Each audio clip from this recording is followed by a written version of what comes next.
MSC shipping company, വിഴിഞ്ഞം പോർട്ടിൻ്റെ സ്വന്തം Mediterranean shipping കമ്പനിക്ക് ഷിപ്പിങ്ങിന് ഒരു വലിയ സ്ട്രാറ്റജി തന്നെ പറഞ്ഞു തരാനുണ്ട്.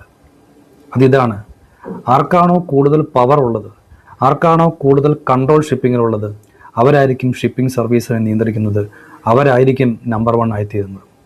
MSCയുടെ കമ്പനി ഓണറായിട്ടുള്ള അപ്പോൻ്റെ അദ്ദേഹത്തിൻ്റെ സ്ട്രാറ്റജി എന്ന് പറയുന്നത് ഇത് തന്നെയായിരുന്നു. 2020 അദ്ദേഹത്തിൻ്റെ ഈ സ്ട്രാറ്റജി എല്ലാവരും കൂടുതൽ ഡിസ്കസ് ചെയ്യാൻ തുടങ്ങിയത്. 2020 നമുക്കറിയാം, പാൻഡമിക്കിന് സമയത്ത് പല ഷിപ്പിംഗ് കമ്പനികളും ഷിപ്പിംഗ് സർവീസിൽ ഒരുപാട് ഇൻവെസ്റ്റ് ചെയ്യുന്ന നഷ്ടമാണ് എന്ന് കരുതി മാറി നിന്ന സമയത്താണ് ഇദ്ദേഹം ധൈര്യപൂർവ്വം മുന്നോട്ട് വന്നത്. അദ്ദേഹം 200ഓളം ഷിപ്പുകൾ ചാർട്ട് ചെയ്യുകയും സെക്കൻഡ് ഹാൻഡ് ഷിപ്പുകൾ ചാർട്ട് ചെയ്യുകയും പുതിയ വലിയ മെഗാ ഷിപ്പുകൾക്കുള്ള ഓർഡറുകൾ കൊടുക്കുകയും ചെയ്തു.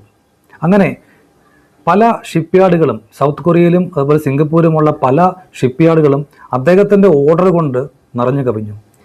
അദ്ദേഹത്തിൻ്റെ കോമ്പറ്റീറ്റേഴ്സിന് പുതിയ ഷിപ്പുകൾ ബിൽഡ് ചെയ്യാനുള്ള അവസരമില്ലാതായി. ഇങ്ങനെ നമ്മുടെ MSC shipping company number 1 shipping കമ്പനിയായിട്ട് മാറുകയായിരുന്നു. MSCയുടെ യാത്രയുടെ വലിയ ടേണിംഗ് പോയിന്റ് സ്റ്റാർട്ട് ചെയ്യുന്നത് 2015 വേണമെങ്കിൽ പറയാം. 2015 മുമ്പ് 1970 സ്റ്റാർട്ട് ചെയ്ത MSC എന്ന് പറയുന്ന കമ്പനി ആദ്യം ചെറിയ ചെറിയ സർവീസുകൾ, മെഡിറ്ററേനിയൻ സർവീസുകളും അതുപോലെ തന്നെ അറ്റ്ലാന്റിക് ഓഷ്യൻ സർവീസുകളുമായി നടന്നിരുന്ന MSCക്ക് പിന്നീട് 2015 ആയപ്പോഴേക്കുമാണ് മെഗാ ഷിപ്പുകൾ ഉണ്ടെങ്കിൽ മാത്രമാണ് ഷിപ്പിങ്ങിൽ ഒരു സേവ് ഉണ്ടാവത്തുള്ളൂ, ഒരു ബാർഗെയിനിങ് പവർ ഉണ്ടാവത്തുള്ളൂ. അതല്ലെങ്കിൽ ഇപ്പോൾ ബെറ്റർ റേറ്റ്സ് കിട്ടത്തില്ല, പല പോർട്ടുകളിലും കണക്ടിവിറ്റി കിട്ടത്തില്ല എന്ന കാര്യം മനസ്സിലാവുന്നത്.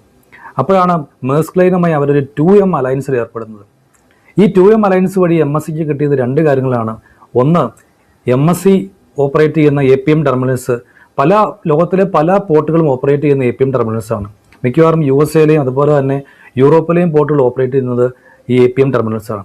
ഈ APM ടെർമിനൽസിൽ ഇവർക്ക് ഒരു നല്ലൊരു അക്സസ് കിട്ടാൻ അവർക്ക് അതുകൊണ്ട് കഴിഞ്ഞു. രണ്ടാമതായിട്ട് മേഴ്സ്ക് ലൈനിൻ്റെ വലിയ ഷിപ്പുകൾ, EEE ക്ലാസ്സിലുള്ള വെസൽസ് അന്ന് മേഴ്സ്ക് ലൈനിൻ്റെ കയ്യിൽ മാത്രമേ ഉള്ളൂ. ഈ ഷിപ്പുകൾ ഇവർക്ക് യൂസ് ചെയ്യാൻ കഴിഞ്ഞു. അങ്ങനെ ഒരുപാട് വലിയ ഇൻവെസ്റ്റ്മെൻറ്റ് ഇല്ലാതെ തന്നെ ഇവർക്ക് ഒരു വലിയ മെഗാ ഷിപ്പിംഗ് കമ്പനി എന്നിവരുടെ ലേബലിലോട്ട് മാറാൻ കഴിഞ്ഞു.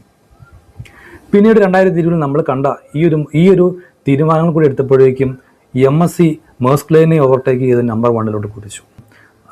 ഷിപ്പിംഗ് എന്ന് പറയുന്നത് ഒരു പവർ ഗെയിം ആണെന്നുള്ളത് MSC നേരത്തെ തന്നെ തിരിച്ചറിഞ്ഞിരുന്നു. ബെറ്റർ റേറ്റ്സും ബെറ്റർ ഓഫറും പോർട്ട് അക്സസും എല്ലാം കിട്ടണമെങ്കിൽ ഒറ്റ കാര്യം മാത്രമാണുള്ളത്, വലുതാവുക, കൂടുതൽ പവർഫുൾ ആവുക എന്നുള്ളതാണ് ഇതിനുള്ള വഴി എന്ന് MSC തിരിച്ചറിഞ്ഞു. അങ്ങനെയാണ് MSC കൂടുതൽ ഷിപ്പുകൾ അക്വയർ ചെയ്ത് നമ്പർ 1 സ്ലോട്ടായിട്ട് നമ്മുടെ വിഴിഞ്ഞം പോർട്ടിൻ്റെ സ്വന്തം MSC ആയിട്ട് ഇപ്പോഴും വരുന്നത്. Thank you.